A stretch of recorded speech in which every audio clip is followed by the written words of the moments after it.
فلا هادي له وأشهد أن لا إله إلا الله وحده لا شريك له وأشهد أن سيدنا وحبيبنا ومولانا محمدا عبد الله ورسوله الذي أرسله بالحق بشيرا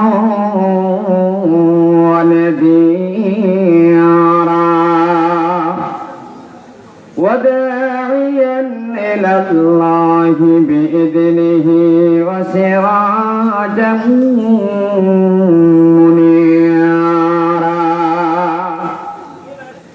فقد قال الله تبارك وتعالى في كلامه المجيد والفرقان الحميد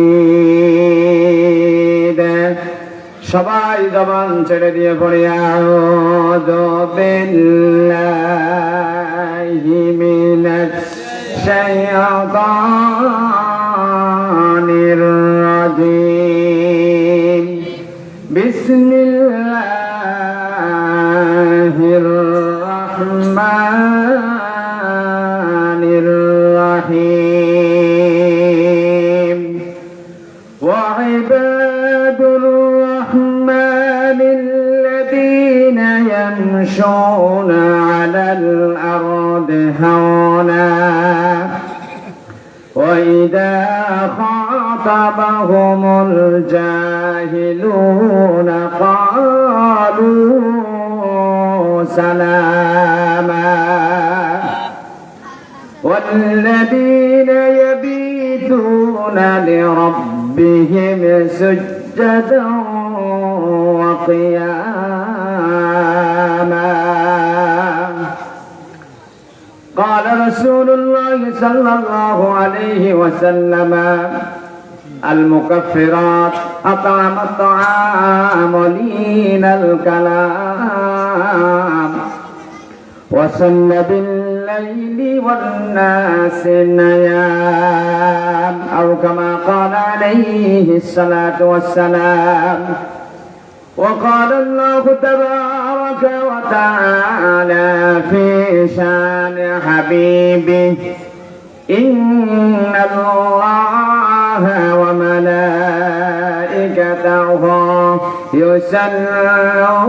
يصلون على النبي يا أيها الذين آمنوا صلوا عليه وسلموا تسليما اللهم صل على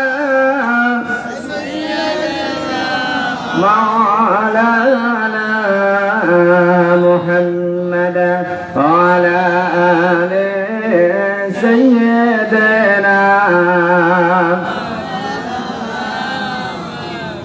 بلغ العلا بكماله كشف الدجى بجماله حسنت جميع خصاله صلوا عليه وآله يا رب کرمت اگر کرے عباد زبان کو جو دل فراسر کرے ربنا تقبل منا إنك أنت السميع العليم الحمد لله আল্লাহ পাকের দরবারে লাখ কোটি শুকরিয়া আদায় করছি যিনি আমাদেরকে আজকের এই ঐতিহাসিক তাফসীরুল কোরআন মাহফিল বড় পীর আব্দুল কাদের জিলানী রাহিমাহুল্লাহ এর পাতিয়া উপলক্ষে হাসমতুল্লাহ মাস্টার বাড়ি কর্তৃক আয়োজিত আজকের এই ঐতিহাসিক তাফসীরুল কোরআন মাহফিলের সম্মানিত সভাপতি ওলামায়ে কেরাম প্যান্ডেলের নিচে বসা আছেন পিতৃতুল্য সমবয়সী বড় ভাইয়ের বয়সী, পর্দার আড়ালে অবস্থানরত সম্মানিতা মা এবং বোনেরা, সকলকে আবারও সালাম দিচ্ছি। আসসালামু আলাইকুম ওয়া রাহমাতুল্লাহ। আমরা আল্লাহ রাব্বুল ইজ্জাত ওয়াল জালালের দরবারে লাখো কোটি শুকরিয়া আদায় করছি, যিনি আমাদেরকে আজকের এই তাফসীরুল কোরআন মাহফিলে এসে বসে কোরআন কারীমের কথা শোনার আমার মতো একজন অযোগ্য ব্যক্তিকে বলার তৌফিক দিয়েছেন। এজন্য শুকরিয়াটা আদায় করব কার? আল্লাহ। তাহলে হৃদয়ের সবটুকুন আবেগ, শ্রদ্ধা, সম্মান, ভালোবাসা দিয়ে আমরা কালিমাতু শুকরিয়া আদায় করি। সকলে পড়ি আলহামদুলিল্লাহ। রব্বানা লাকাল হামদ হামদান কাসীরান তাইয়িবান মুবারাকান ফীহি ইয়া রাব্বি লাকাল হামদু কামা ইয়ানবাগি লিজালালি ওয়াজহিকা ওয়া আযীমি সুলতানিক। আমাদের এই প্রশংসার সওয়াব, দুরূদ শরীফের সওয়াব আল্লাহ পাক বিশ্ব নবীর পবিত্র রওজা মোবারকে পৌঁছায় দাও। সবাই বলে আমিন। বাবা আদম শফিউল্লাহ থেকে শুরু করে আজকের এই মুহূর্ত পর্যন্ত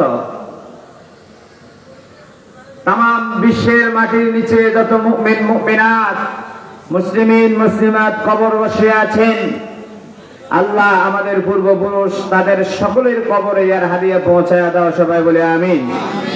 বিশেষ করে এই মাহফিলের আয়োজন যারা করেছেন আর শোনার জন্য যারা এসেছেন, বাড়িতে যে সকল মায়েরা বোনেরা শুনছেন, এদের আত্মীয় স্বজন যারা কবর বসে আছে, আল্লাহুম্মা নাব্বির মারকাদাহুম ওয়াজআল জান্নাতা মাসওয়াহুম। সবাই বলি আমিন।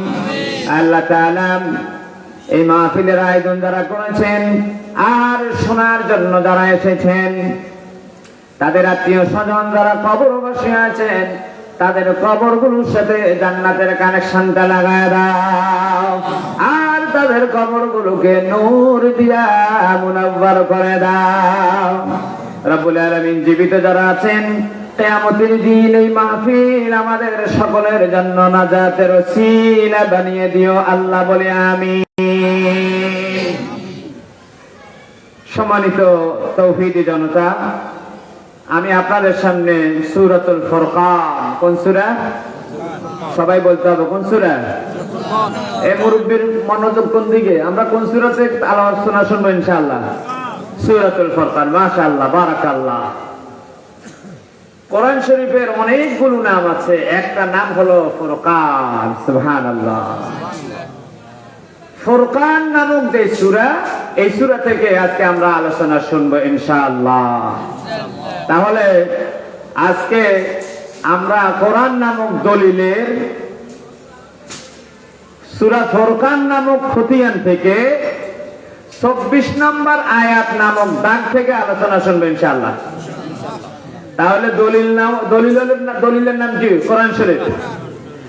আর খতিয়ানের নাম হলো সূরা ফুরকান, আর দাগ নাম্বার হলো সূরাতুল ফুরকানের 24 নম্বর আয়াত। এই তিনটা খেয়াল রাখবেন।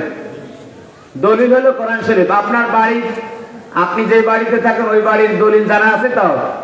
দলিলের নাম্বার জানা থাকে তো?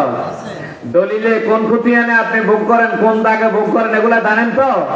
তাহলে আজকের আলোচনা যে কয়জনে আছেন, আলহামদুলিল্লাহ, যারা কোরআন শরীফের মর্ম বুঝে তারা এখানে বসবে, আর যারা তাবারকের মর্ম বুঝবে, ওই আড্ডা দেওয়ার মর্ম বুঝবে, তারা দোকানে দোকানে আড্ডা দিবে। আর কিয়ামতের দিনে কোরআন শরীফ আল্লাহর কাছে এবং আল্লাহর রাসূল নিজে আল্লাহর কাছে অভিযোগ দায়ের করবে। আল্লাহ রাসূল বলবে, কালার রাসূল ইয়া রাব্বি ইন্না কওমি ইত্তাখাযু হাযাল কুরআনা মাহজুরা। তাও সূরা ফুরকান 19 নম্বর পারা। আল্লাহ রাব্বুল আলামিনের পয়গম্বর কিয়ামতের দিন আল্লাহর কাছে বলবে, রব্বুল আলামিন, আমাকে তুমি কোরআনে কারীম দিয়েছো, আমি আমার উম্মতের কাছে কোরআন শরীফ রেখে এসেছিলাম গো মাওলা। কিন্তু আমার উম্মতরা কোরআন শরীফের মাহফিলের আয়োজন করে তারা দোকানে ডাকানে বসে বসে আড্ডা দিয়েছে। আয় আল্লাহ, কোরআন শরীফের তাফসীরের মাহফিল নাম দিয়ে তারা কোরআন শরীফের সাথে তামাশা করেছে। রব্বুল আলামিন এই জাতীয় যারা কোরআন শরীফের মাহফিলের আয়োজন করে মাহফিলের প্যান্ডেলে না বসে দোকানে চায়ের স্টলে বসে আড্ডা দেয়, কিয়ামতের দিন আল্লাহর রাসূল তাদের ব্যাপারে কোরআন শরীফকে অবমাননা করার কারণে তাদের বিরুদ্ধে মামলা দায়ের করবেন। নাউযুবিল্লাহ। আমার আল্লাহ বলেন, ওয়াকালার রাসূলু ইয়া রাব্বি ইন্না কওমি ইত্তাখাযু হাযাল কুরআনা মাহজুরা। ও মিরপুরের ভাইরা বাবারা, আপনাদের কাছে যদি আল্লাহর কোরআন বেশি দামি হয়ে থাকে, আল্লাহর রাস্তে দোকান থেকে চলে আসুন মাহফিলের দিকে। কাল কিয়ামতের দিন ওই দোকান আপনার পক্ষে সুপারিশ করবে না, ওই চায়ের স্টলের আড্ডা গল্প গুজব আপনার পক্ষে সুপারিশ করবে না। যেই কিতাব আপনার পক্ষে সুপারিশ করবে অথবা আপনার বিপক্ষে মামলা দায়ের করবে তার নাম হলো কোরআন। তার নাম কি? আমার ভাইয়েরা বাবারা, আল্লাহ রাসূল সাল্লাল্লাহু আলাইহি ওয়াসাল্লাম বলেছেন, আল কোরআন হুজ্জাতুল লাকা ওয়া আলাইক। কিয়ামতের দিন কোরআন কারীম কারো পক্ষে সুপারিশ করবে, আবার কারো বিপক্ষে মামলা দায়ের করবে। নাউযুবিল্লাহ।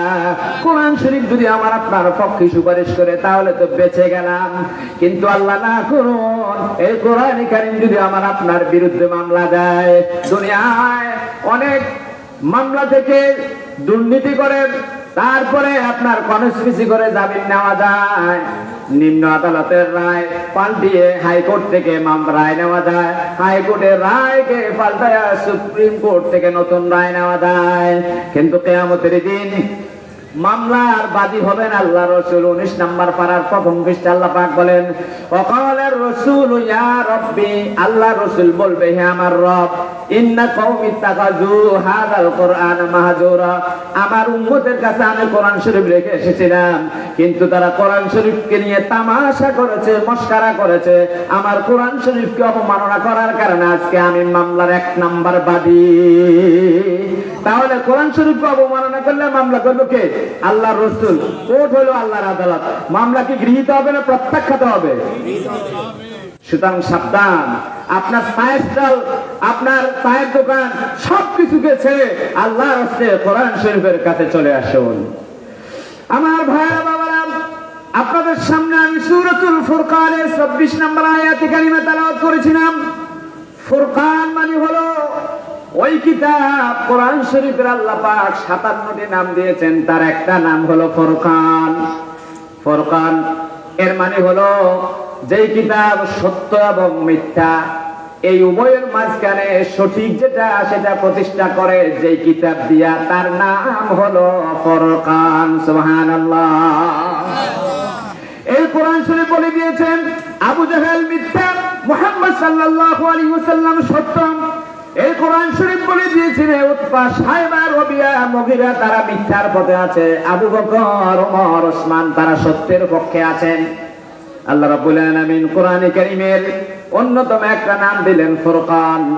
সেই সূরাতুল ফুরকানের আলোচনা আমরা শুনব। এই ফুরকান নামক শব্দ দিয়ে এই সূরা আল্লাহ পাক কোরআনে কারীম শুরু করে দিলেন।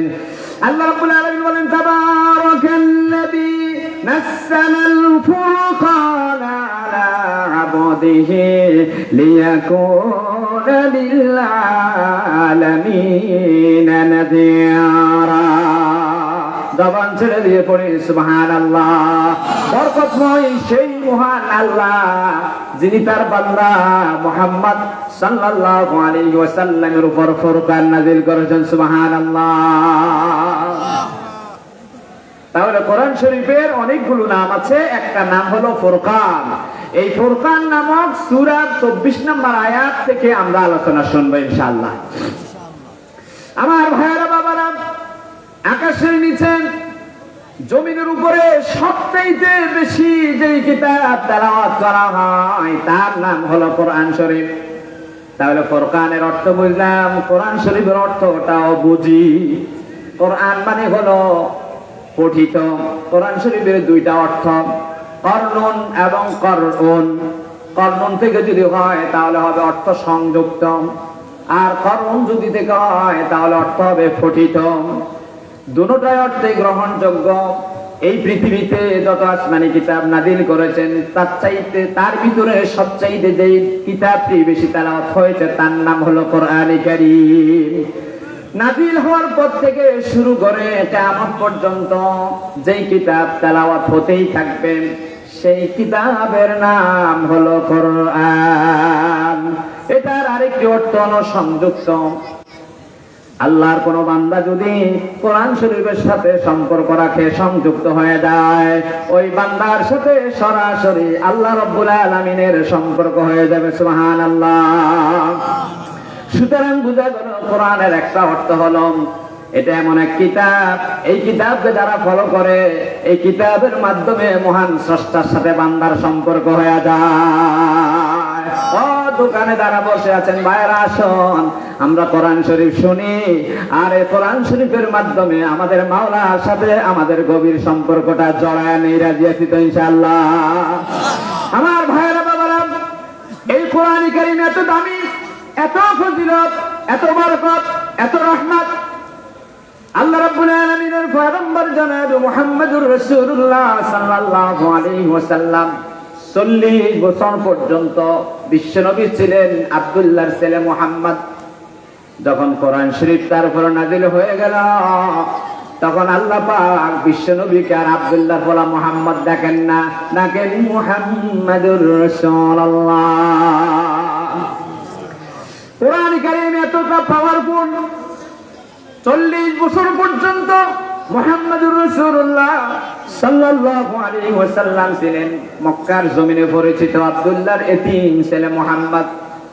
আল্লাহ রাব্বুল আলামিন বলেন, কুল ইন্নামা আনা বাশারুম মিসলুকুম ইউহা ইলাইয়া আন্নামা ইলাহুকুম ইলাহুন ওয়াহিদ। ও নবী, তুমি ছিলে সাধারণ মানুষ, তুমি ছিলে অন্যান্য মানুষের মতো। অন্যান্য মানুষরা যেরকম বাবা মায়ের কনজুয়াল লাইফের মাধ্যমে দুনিয়ায় আসেন, তুমিও সেইভাবে এসেছ, সেই হিসেবে তুমি মানুষের মতো। তবে বিশ্বনবীর মূল থিওরি, মূল আপনার গঠনটা আল্লাহ পাকের কুদরতে নূর থেকে, এই কথাটা ক্লিয়ার করে দেয়। কিন্তু আল্লাহ পাক বললেন, ও নবী আপনি বলুন আমি তোমাদের মতোই মানুষ। এটা কোরআন শরীফের আয়াত, সূরাতুল কাহফ। এর অর্থ হলো বিশ্বনবীর লেনদেন, বিশ্বনবীর ব্যবসা বাণিজ্য, বিশ্বনবীর বিবাহ শাদী সবকিছু আমার আপনার মতো মানুষের মতো। আমরা যেরকম বিবাহ করেছি, আল্লাহর হাবিব পয়গম্বর আল্লাহ রাসূল সাল্লাল্লাহু আলাইহি ওয়াসাল্লাম তিনিও বিবাহ করেছেন। আমাদের যেরকম বাচ্চা কাচ্চা, আমাদের ছেলে মেয়ে হয়েছেন, আল্লাহ রাসূলেরও ছেলে মেয়ে হয়েছেন। আমরা যেরকম বাজারে গিয়েছি, আল্লাহ রাসূলও মক্কা শরীফের, মদিনা শরীফের বাজারে গিয়েছেন। সেই দিক থেকে আল্লাহ রাব্বুল আলামিন বললেন, নবী গো আপনি বলেন আমি তোমাদের মতো মানুষ। এই কথা বলার পরে আল্লাহ পাক বললেন, ইউহা ইলাইয়া, আমি তোমাদের মতো মানুষ হতে পারি। 40 বছর পরে আমি আর তোমাদের মতো সাধারণ মানুষ নয়, আমি হয়ে গেলাম অসাধারণ। কারণ আমার উপর আল্লাহ পাক কোরআন কারীম নাযিল করেছেন। সুবহানাল্লাহ। এই কোরআন কারীম এত দামি। রমজান মাস একটু সামনে আসতেছেন। রমজান মাস 12টি মাসের অন্যতম একটা মাস। মুহররম, সফর, রবিউল আউয়াল, রবিউল সানি, জামাদিউল উলা, জামাদিউল সানি, রজব, শাবান, রমজান, এরকম 12টি মাসের অন্যতম একটা মাস। কিন্তু 11 মাসের কোনো দাম নাই, 11 মাসের কোনো মর্যাদা নাই। রমজান মাসের মতো আল্লাহ রাসূল সাল্লাল্লাহু আলাইহি ওয়াসাল্লাম বলেন, রমজান মাসের মর্যাদা এতটা বেশি, গোটা সৃষ্টি জগতের উপর আমি রব্বুল আলামিনের মর্যাদা যেমন, অন্যান্য মাসসমূহের উপর আল্লাহ পাক কোরআন শরীফের মর্যাদা তেমন বাড়িয়ে দিয়েছেন। সুবহানাল্লাহ। আল্লাহ রাসূল বললেন, ও আমার সাহাবীরা শুনো, রজব মাসের মর্যাদা হলো অন্যান্য মাস সমূহের উপরে এত বেশি, সকল আসমানি কিতাবের উপর কোরআন শরীফের মর্যাদা যেমন বেশি, রজব মাসের মর্যাদা অন্যান্য মাসের চাইতে তেমন বেশি। এবার শাবান মাসের ব্যাপারে বলছে, এখন তো শাবান মাস চলছে। আল্লাহ রাসূল বললেন হাদিস শরীফের দ্বিতীয় অংশ, আমার সাহাবীরা সকল পয়গম্বরের ভিতরে আমি নবীর মর্যাদা যেমন, সকল মাস সময়ের ভিতরে শাবান মাসের মর্যাদা তেমন। সুবহানাল্লাহ। আল্লাহ রাসূল হাদিস শরীফের তৃতীয় অংশ বললেন, ও আমার সাহাবীরা শোনো, আকাশ জমিন লৌহে মাহফুজ আরশে আজিম পাহাড় পর্বত পয়গম্বর নবী রাসূল সব কিছুর চাইতে আল্লাহ রাব্বুল আলামিনের মর্যাদা যেমন বেশি, সকল মাসের চাইতে রমজান মাসের মর্যাদা তেমন বেশি। সুবহানাল্লাহ। তার একমাত্র কারণ হলো ওই রমজান মাসে আল্লাহ পাক কোরআনে কারীম নাযিল করেছেন। সুবহানাল্লাহ। আমার ভাইরা বাবারা, বিশ্বনবী বলেন শাবান ও শাহরি, শাবান মাস হচ্ছে আমি নবীর মাস, ও রমজান ও শাহরুল্লাহ, আর রমজান মাস হচ্ছে আল্লাহ রাব্বুল আলামিনের মাস। সুবহানাল্লাহ। এজন্য আল্লাহ রাসূল যখন রজব মাস আসতো, ইজা দাখালা রজবা فقال اللهم بارك لنا في رجب وشعبان وبلغنا رمضان। রজব মাসে যখন আল্লাহ রাসূল পদার্পণ করতেন তখন এইভাবে দোয়া করতেন, আল্লাহ রজব মাসের আর শাবান মাসের বরকত আমাকে দাও, ওয়াবাল্লিগনা রমাদান, আর রমজান মাস পর্যন্ত আমাকে দীর্ঘ নেক হায়াত দাও। সবাই বলি আমিন। আল্লাহ রাসূল আরেকটি হাদিস শরীফে বলেন এইভাবে, তিনি কৃষকের সাথে দৃষ্টান্ত দিলেন। একজন কৃষকের তিনটা কাজ। সর্বপ্রথম জমি তৈরি করা কৃষকের 1 নাম্বার কাজ। 2 নাম্বার কাজ হলো কৃষক ভালো মানের বীজ বাছাই করে রোপণ করবেন। রোপণ করার পরে ওই বীজটা যখন মাটি ফেটে অঙ্কুরিত হয়ে দুটো পাতা গজাবেন, এরপরে ওই গাছটাকে পানি দিয়ে এবং বিভিন্ন ধরনের আগাছা পরিষ্কার করে পরিচর্যা করবেন। পরিচর্যা করার পরে ফসল কাটার যখন সময় হয়ে যাবেন, এবার ওই কৃষক দ্বিতীয় পর্যায়ে, চূড়ান্ত পর্যায়ে কয়েকজন লেবার নিয়ে, কয়েকজন শ্রমিক নিয়ে ভালোভাবে ফসলটা কেটে সে গুদামজাত করবে অথবা গোলা ঘরে তার নিরাপদ জায়গায় রাখবে। ঠিক কিনা? আল্লাহ রাসূল বলেন রজব মাসটা হলো কৃষকের জমি তৈরি করার মতো। আল্লাহর বান্দা রমজান মাসে চূড়ান্ত ভাবে ইবাদতের ফসল তার ঘরে তুলবে। এজন্য রজব মাসে সে ওই কৃষকের মতো জমি তৈরি করবে, মানে ইবাদত করার জন্য প্রিপারেশন নেবে। ফাঁকে ফাঁকে রোজা রাখবে, ফাঁকে ফাঁকে তাহাজ্জুদ করবে, ফাঁকে ফাঁকে কিয়ামুল লাইল করবে। শাবান মাস যখন আসবে তখন কৃষকের ওই বীজটা বপন করার পরে দ্বিতীয় যেই ধাপ, বীজটাকে বপন করার পরে গাছ যখন অঙ্কুরিত হয়, গাছটার পরিচর্যা করে ফসল কাটার আগ পর্যন্ত যেমন পরিশ্রম করে, শাবান মাসে আল্লাহর বান্দা রমজান মাসের চূড়ান্ত ফসল সংগ্রহ করার জন্য শাবান মাসে পরিশ্রমটা আরেকটু বাড়ায়া দিবে। এরপরে রমজান মাসে রহমত মাগফিরাত নাজাত নিয়া আল্লাহ রাব্বুল আলামিনের ওই বান্দা আল্লাহর কাছ থেকে পুরা রহমত মাগফিরাত নাজাত নিয়া একবারে নিষ্পাপ বান্দাতে রূপান্তরিত হবে। আল্লাহর রাসূল বললেন শাবান মাস, রজব মাস এবং রমজান মাস, শাবান মাসে তোমরা ইবাদতের প্রিপারেশন তৈরি করবা, রজব মাসে ইবাদত একটু শুরু করবা, নফল রোজা রাখবা, কিয়ামুল লাইল করবা, তাহাজ্জুদ পড়বা। আর এটা প্রস্তুতির জন্য, এটা হলো তোমার রমজান মাসের প্রস্তুতি। আমার ভাইয়েরা বাবারা, ভালো স্কুল যেগুলা, ভালো মাদ্রাসা যেগুলা, সেগুলা মেট্রিকের রেজাল্টের আগে, মেট্রিকের পরীক্ষার আগে আরো 2টি পরীক্ষা নেয়। একটা প্রি টেস্ট নেয়, একটা টেস্ট নেয়, তারপরে ফাইনাল পরীক্ষা নেয়, নেয় কিনা? আল্লাহ রাসূল বলেন রজব মাসটা হলো প্রি টেস্ট, শাবান মাসটা হলো টেস্ট, আর রমজান মাসটা হলো ফাইনাল পরীক্ষা। সুবহানাল্লাহ। তাহলে রমজান মাসের এত দাম, এর একমাত্র কারণ আল্লাহ রাব্বুল আলামিন নাযিল করেছেন এই মাসে কোরআন। সুবহানাল্লাহ।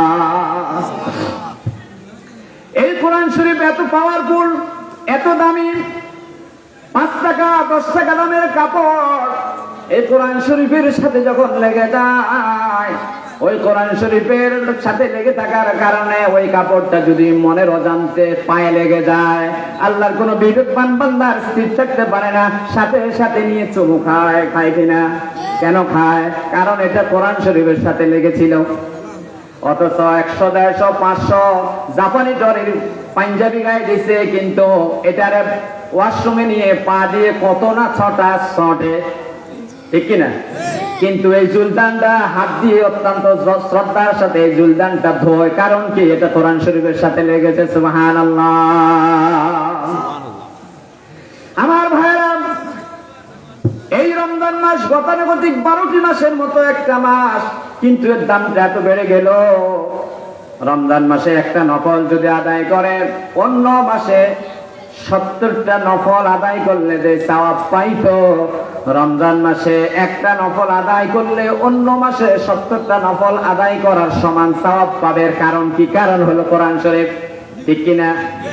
একটা ফরজ যদি আদায় করেন, গায়রে রমজানে ন্যূনতম 70টি ফরজ আদায় করলে যে সওয়াবটা আপনি পাইতেন, রমজান মাসে একটা ফরজ আদায় করার কারণে সমান সওয়াব, একেবারে সর্বনিম্ন তেমন সওয়াব পাইবেন। কারণ কি? কারণ হলো কোরআন। তাহলে কোরআনে কারীম এমন একটি কিতাব, এই কোরআনের এক নাম হলো সংযুক্ত, এই কোরআনের এক নাম হলো সম্পর্ক, এই কোরআনের এক নাম হলো মিলিত হওয়া। তাহলে কোরআন শরীফের সাথে যে সম্পর্ক রাখবে, কোরআন শরীফের সাথে যে সংযোগ রাখবে, কোরআন শরীফের সাথে যে মিলিত হয়ে যাবে, সে আল্লাহ রাব্বুল আলামিনের একেবারে নৈকট্যশীল বান্দাতে রূপান্তরিত হয়ে যাবে। সুবহানাল্লাহ। এই কোরআন কারীমের এত দাম, আল্লাহ রাসূল সাল্লাল্লাহু আলাইহি ওয়াসাল্লাম বলেন, মান ক্বারা আয়াতিন ফি লাইলাতিন লাম ইয়াকতুব মিনাল গাফিলিন। আল্লাহ রাসূল বলেন, যে ব্যক্তি রাত্রে শোয়ার আগে কোরআন কারীমের 10টি আয়াত তেলাওয়াত করে ঘুমাবে, সারা রাত ইবাদতকারীর মধ্যে সে গণ্য হয়ে যাবে। সুবহানাল্লাহ। আল্লাহ রাসূল আরেকটি হাদিস শরীফে বলেছেন, আল্লাহর কোন বান্দা যদি ইশার নামাজের পরে সূরাতুল বাকারার শেষ দুটো আয়াত পড়ে ঘুমায়, সারা রাত তাহাজ্জুদ নামাজ পড়লে যে সওয়াবটা পাইতো, সূরাতুল বাকারার শেষ আয়াত তেলাওয়াত করে ঘুমানোর কারণে আল্লাহ পাক তার আমলনামায় সারা রাত তাহাজ্জুদ পড়ার সমান সওয়াব লিপিবদ্ধ করে দিবেন। সুবহানাল্লাহ। আমার ভাইরা বাবারা, আল্লাহ রাসূল ফরমায়, আল্লাহর কোন বান্দা যদি ইশার নামাজের পরে সূরাতুল মুলকটা যদি তেলাওয়াত করে, 29 নম্বর পারার 33 নম্বর আয়াত বিশিষ্ট একটা সূরা, এই সূরা মুলক যদি তেলাওয়াত করে ঘুমায়, কিয়ামতের দিন আল্লাহ পাক বান্দার মাথার পাশে এই কোরআন কারীমটাকে উপস্থিত করায় দিবেন। সুবহানাল্লাহ। এজন্য বিশ্বনবী বলেন, আল কোরআনু হুজ্জাতুল লাকা ওয়া আলাইক। ও আমার সাহাবীরা রে, কোরআন শরীফের সাথে সম্পর্ক রাখো, এই কোরআন শরীফ তোমার জন্য সুপারিশ করবে। আর এই কোরআন শরীফের সাথে যদি সম্পর্ক না রাখো, আল কোরআনু হুজ্জাতুল লাকা ওয়া আলাইক, কোরআন শরীফ তোমার বিরুদ্ধে মামলা দায়ের করবে। কোরআন শরীফ যদি মামলা দেয়, ওই মামলার রায় হওয়ার মতো কোনো সুযোগ সেখানে হবে না। আমরা কি কোরআন শরীফের সাথে সম্পর্ক রাখতে রাজি আছি? এশার নামাজ পড়ছি তো সবাই? আমি এখানে এশার নামাজ আসে পড়লাম, অনেক ভাইরে দেখছি দোকানে। তাহলে আপনারা আসছেন মাহফিলে, কিন্তু এশার নামাজটা জামাতে পড়লেন না। অথচ আল্লাহ রাসূল বলছেন, মান সাল্লা সালাতাল ইশা'i ফি জামাতিন ফাকান্নামা কামা নিসফাল লাইল। আল্লাহ রাসূল ফরমায়, আল্লাহর কোন বান্দা যদি ঈশার নামাজটা বা জামাত আদায় করে, অর্ধেকটা রাত্রে দাঁড়িয়ে দাঁড়িয়ে নফল নামাজ পড়লে যে সওয়াব পাইতো, ঈশার নামাজটা জামাতের সহিত আদায় করার কারণে ওই অর্ধেকটা রাত্রে দাঁড়িয়ে নফল নামাজ পড়ার সমান সওয়াব আল্লাহ পাক তার আমলনামায় লিপিবদ্ধ করে দিবেন। সুবহানাল্লাহ। এরপরে আল্লাহ রাসূল বললেন, ومن صلى صلاة الصبح في جماعة فكأنما قام الليل كله।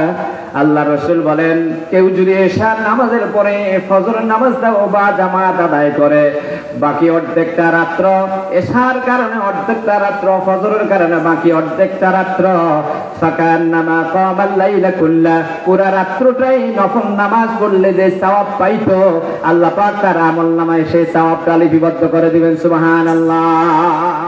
আমি আপনাদের সামনে যে আয়াতটি তেলাওয়াত করেছি ওই আয়াতটার অর্থ হলো রহমানের বান্দা যারা তারা রাত্রি জাগরণ করে ইবাদত, সিজদা এবং কিয়ামের মাধ্যমে। সুবহানাল্লাহ। সূরাতুল ফুরকানের যে আয়াত আমি আপনাদের সামনে তেলাওয়াত করেছি, আলোচনা যেটা করব ভূমিকা দিয়ে ফেললাম। আল্লাহ রাব্বুল আলামিন বলেন রহমানের বান্দা তো তারা যারা রাত্রিটা অতিবাহিত করে সিজদা এবং কিয়ামের মাধ্যমে। সুবহানাল্লাহ। আল্লাহ রাব্বুল আলামিন সূরাতুল ফুরকানের 26 নম্বর আয়াতে বলেন ওয়াল্লাযীনা ইয়াবিতুনা লিরাব্বিহিম সুজদান ওয়া কিয়ামা। নামাজের মধ্যে সিজদা আর কিয়াম আছে কিনা? আমার আল্লাহ রাব্বুল আলামিন বলেন রহমানের বান্দা যারা তাদের 13টি বৈশিষ্ট্য। এই ওয়াজটা আমার উত্তর চন্দ্রপুর আজিজিয়া মাদ্রাসায় করেছি। পুরা ভিডিও আপনার ইউটিউবে আছে, ফেসবুকে আছে।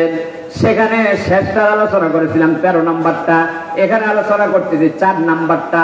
রহমানের বান্দা যারা তাদের 13টি বৈশিষ্ট্য। 4 নম্বর বৈশিষ্ট্য হলো রহমানের বান্দা যারা তারা রাত্রি যাপন করে, রাত্রি অতিবাহিত করে সিজদা এবং কিয়ামের মাধ্যমে। সুবহানাল্লাহ। কেন আয়াত নিলাম?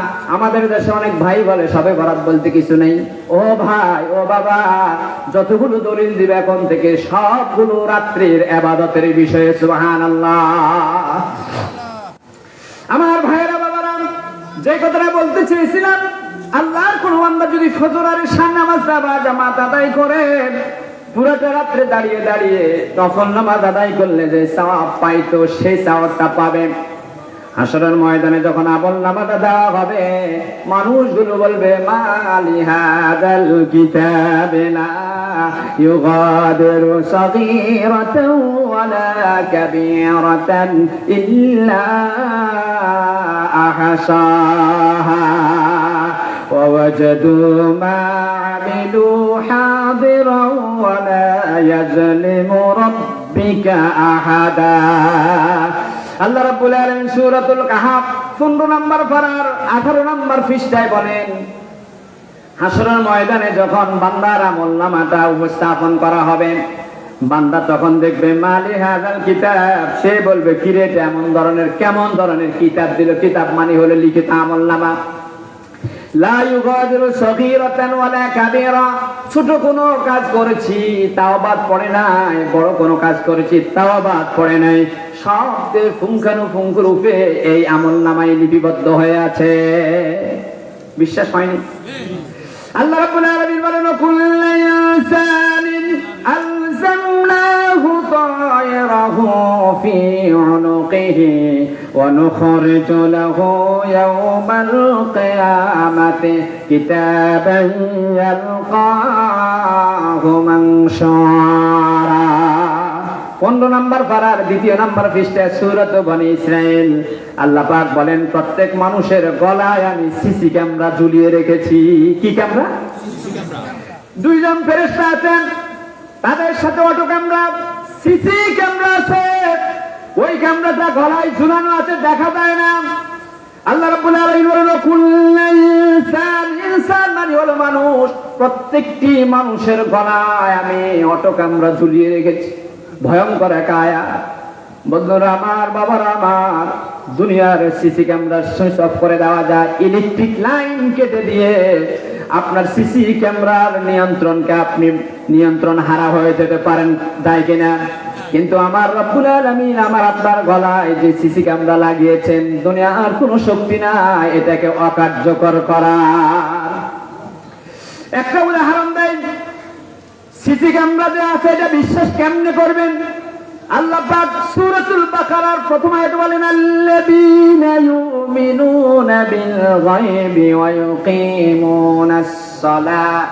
মুমিন তোরা, মুত্তাকি তোরা, যাদের 1 নাম্বার বৈশিষ্ট্য হলো যা দেখে না, আমি কোরআন শরীফে বলছি, না দেখেও বিশ্বাস করে, তারা হলো মুত্তাকি। সুবহানাল্লাহ। আল্লাহকে দেখা যায় না কিন্তু আছে, আছে তো। জান্নাত দেখা যায় না, আছে তো। জাহান্নাম দেখা যায় না, আছে তো। ওটা তো বড় বড় বিষয়। কিন্তু বন্ধুরা আমার, বাবারা আমার, এই যে আমরা যারা এখানে আছি আমাদের সবার আকল আছে, তো আকল বুঝেন তো, কিন্তু এটাকে দেখা যায়নি। আকল আছে বিদায়ী তো পোশাক পরে টুপি মাথায় দিয়ে ভদ্রতার সহিত মাহফিলে বসেছেন, এটাই তো প্রমাণ আপনার আকল আছে। আমার আপনার বডির ভিতরে রু আছে কিন্তু দেখা যায় না, আছে তো, রুটা আছে বিদায়ী তো আমি কথা বলতে পারি, রুটা আছে বিদায়ী তো আপনি বসে আছেন। তেমনি ভাবে রু যেমন আছে দেখা যায় না, আমার আর আপনার ব্রেন আছে, আকল আছে, এটা দেখা যায় না। অনুরূপ ভাবে দুই কাঁধে ফেরেশতা আছে আর গলায় আল্লাহর কুদরতি সিসি ক্যামেরা আছে, এগুলা ডাউনলোড হচ্ছে, এটাও তেমন দেখা যায় না।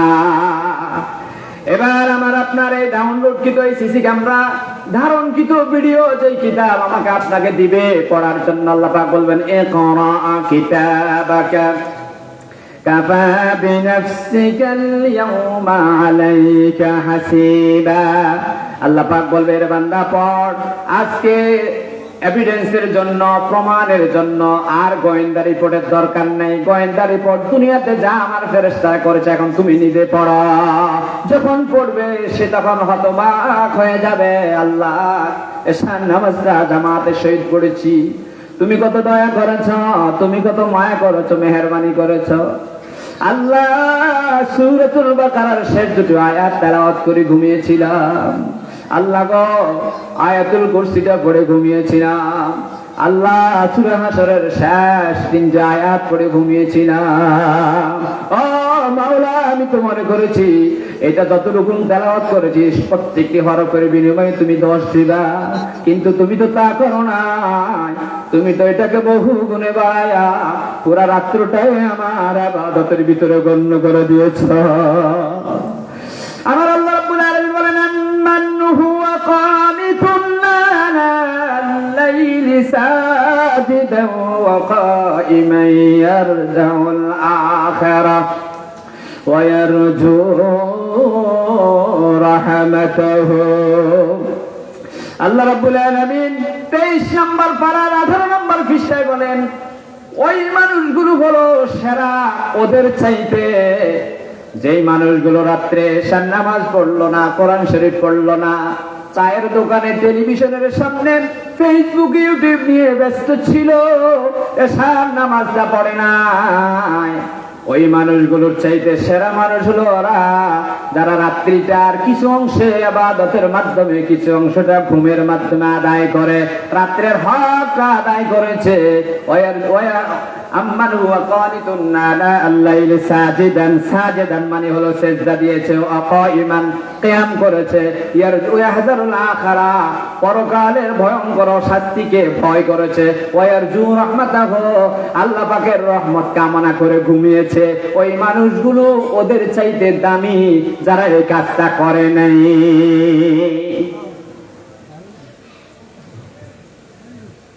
ওয়ারজু রাহমাতা রাব্বাহুম, এই মানুষগুলো আল্লাহর রহমত তালাশ করবেন। একটা উদাহরণ দেই, রহমত কেমনে দিবেন।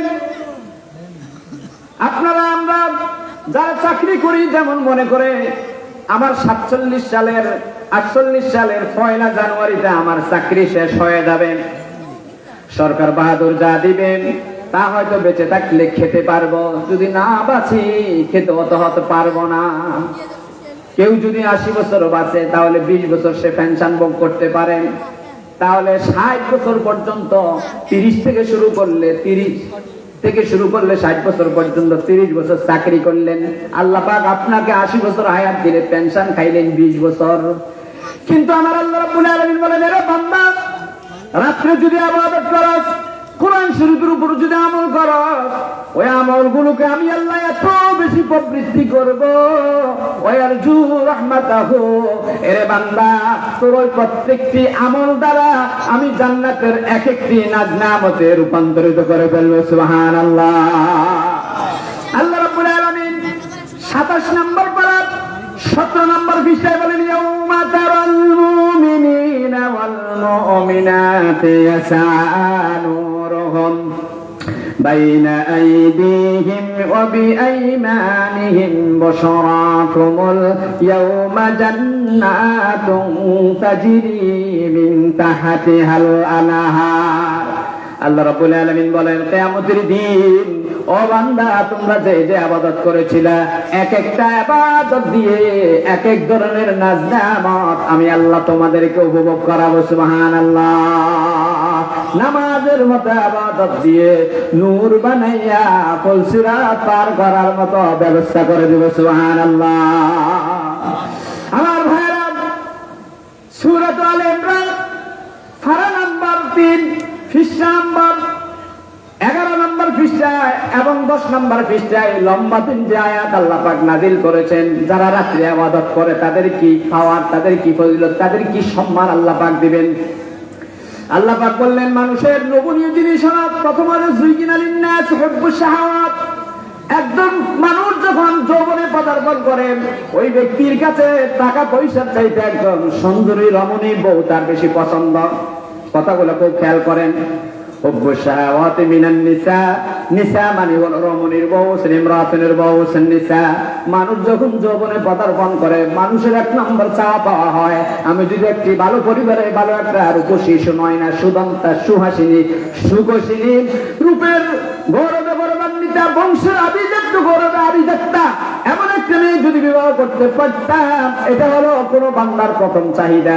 আমার আল্লাহ এত সুন্দরভাবে বুঝিয়েছে, রে বান্দা, আমার রাত্রি জাগরণ করে যদি ইবাদত করো, তোরে এই এই কোয়ালিটি সম্পন্ন এই এই নাজ নেয়ামত দেব। পর্যায়ক্রমে বলতেছি, বিবাহ করার পথে এবার ওই বান্দার চাহিদা হলো, আল্লাহ, বিবাহ যেহেতু করেছি, এবার আমাকে একটু বাপ শুনতে মন চায়।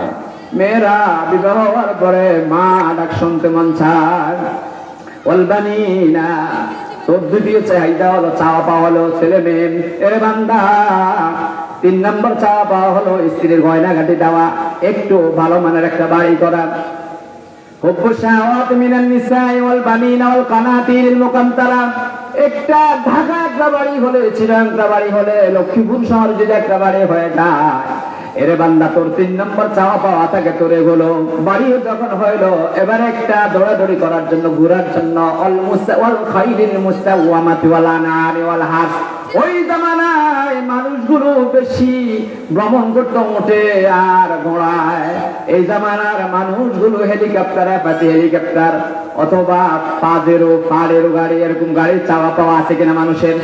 আমার আল্লাহ রাব্বুল আলামিন বলেন, এরে বান্দা, দুনিয়ার যত হাবিজাবি আছে, যত চাওয়া পাওয়া আছে, কুল আউনাব্বিউকুম বিখাইরিন মিন যালিকা মা ইনদা রাব্বিকুম, ও নবী, আপনার উম্মতদেরকে শুনিয়ে দেন, তাদের জন্য আমি জান্নাতে আরো কোটি কোটি কোটি গুণ দামি দামি জিনিস রেখে দিয়েছি।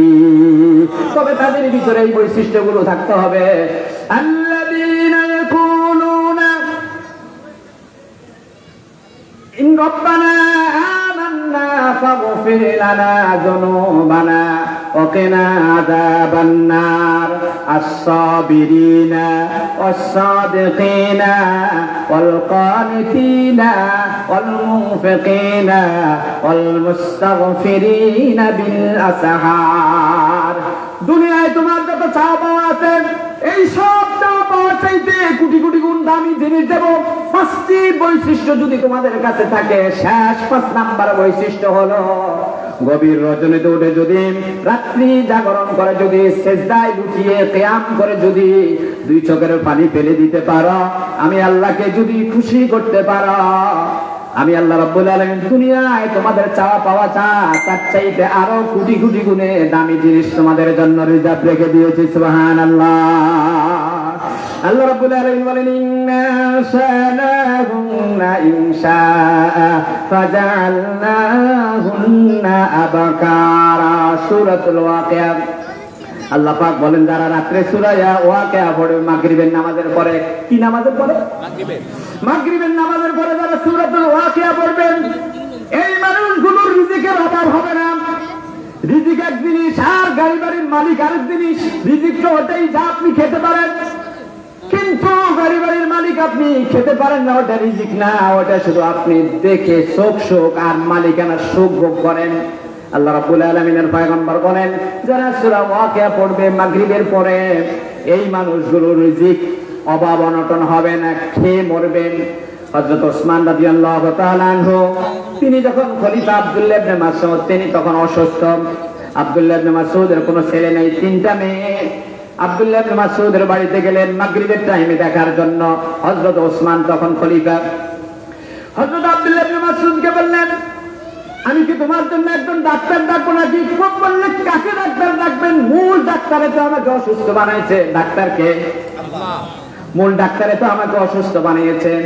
বললো যে তুমি যে মারা যাবে, অনেক লম্বা কাহিনী, আমি তোমার জন্য রাষ্ট্রীয় কোষাগার থেকে রেশনের ব্যবস্থা করে দেয়, যেহেতু তোমার ইনকাম করার মতো কোনো ছেলে নাই।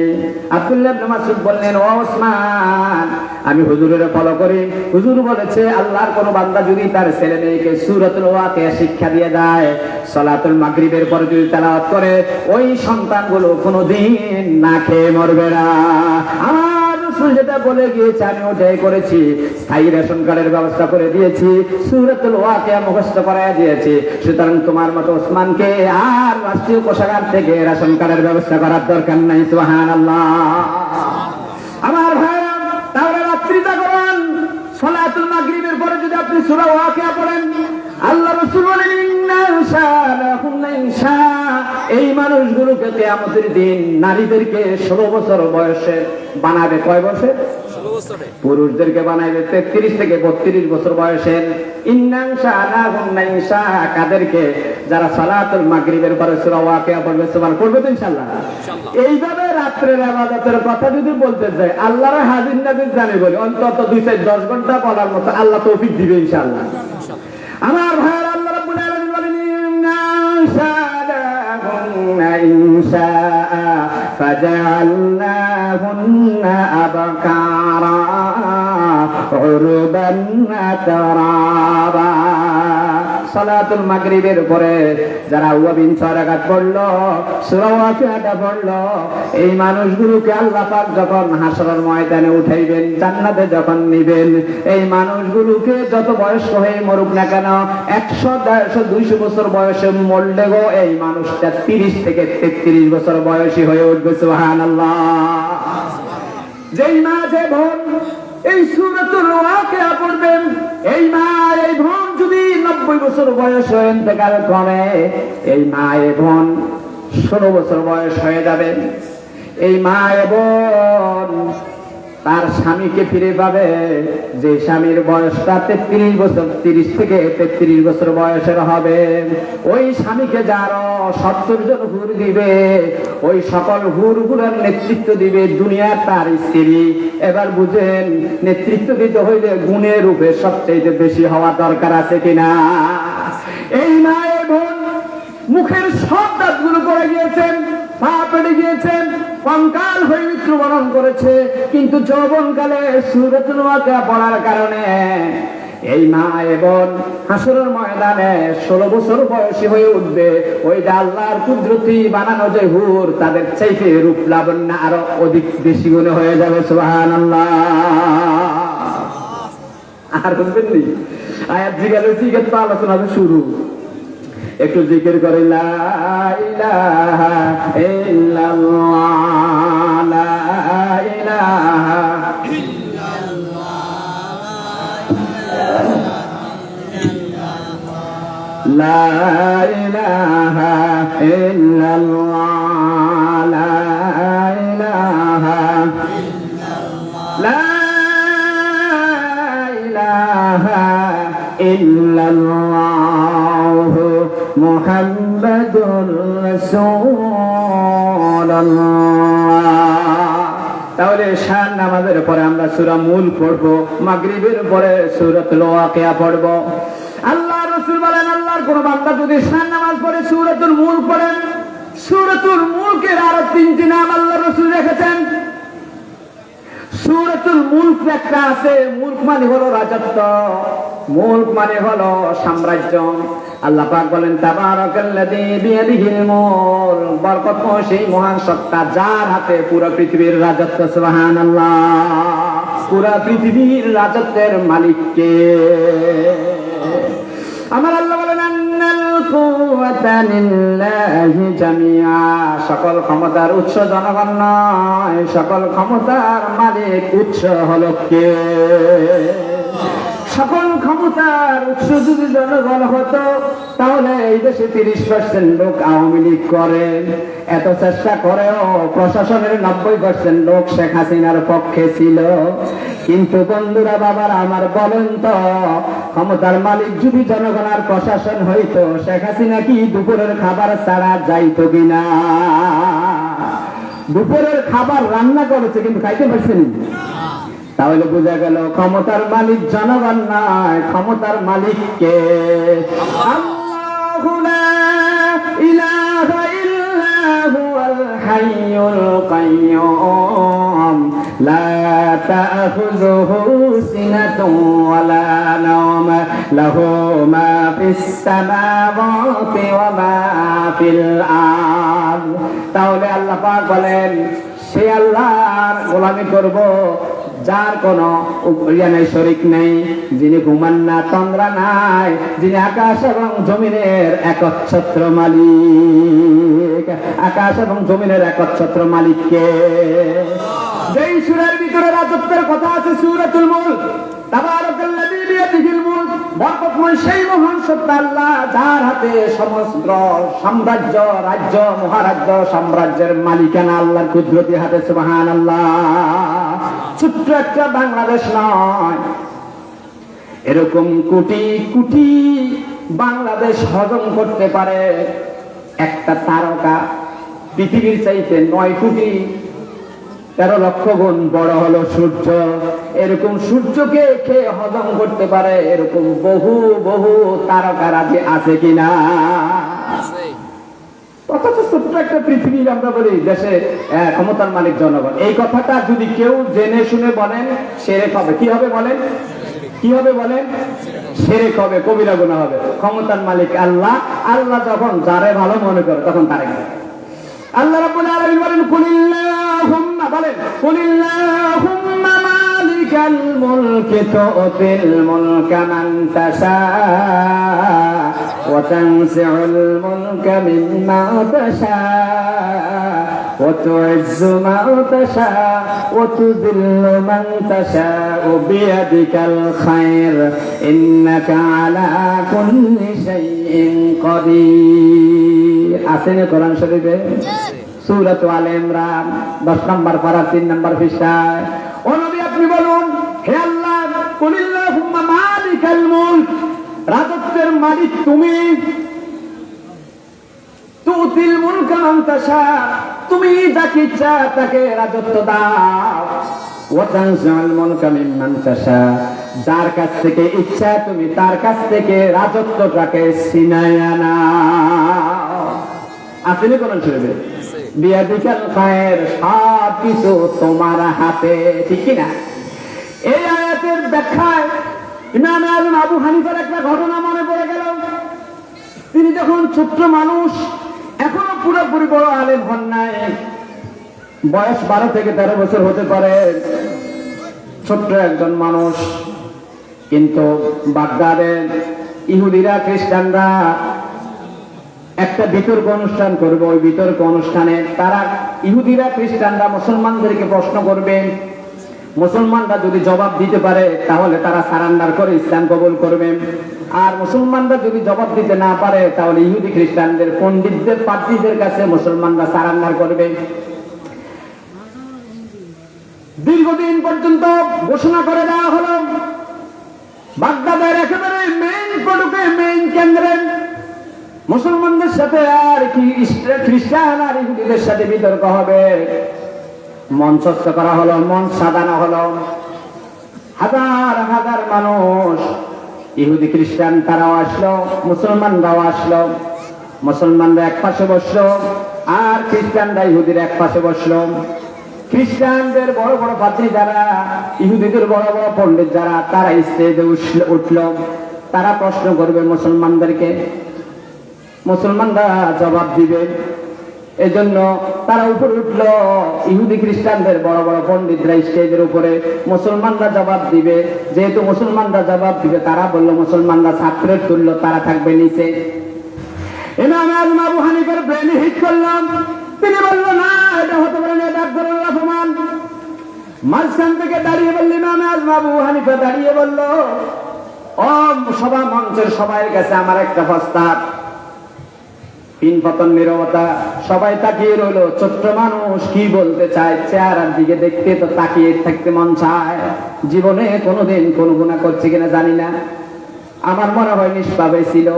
কারণ যেই লোকটি 40 বছর পর্যন্ত 7 নামাজের ওযু দিয়ে ফজর পড়েছেন, সুবহানাল্লাহ, যেই লোকটির 60,000 ফিকহ নামক কিতাবের ছাত্র হয়েছিল, সুবহানাল্লাহ, যেই লোকটি 96,000 মাসালা নিজে ইস্তেমবাদ করেছেন, সুবহানাল্লাহ, রমজান মাস আসলে যেই লোকটি 61 খতম কোরআন শরীফ পড়তেন, দিনে 1 খতম করতেন, রাত্রে 1 খতম, এভাবে হলো 60 খতম।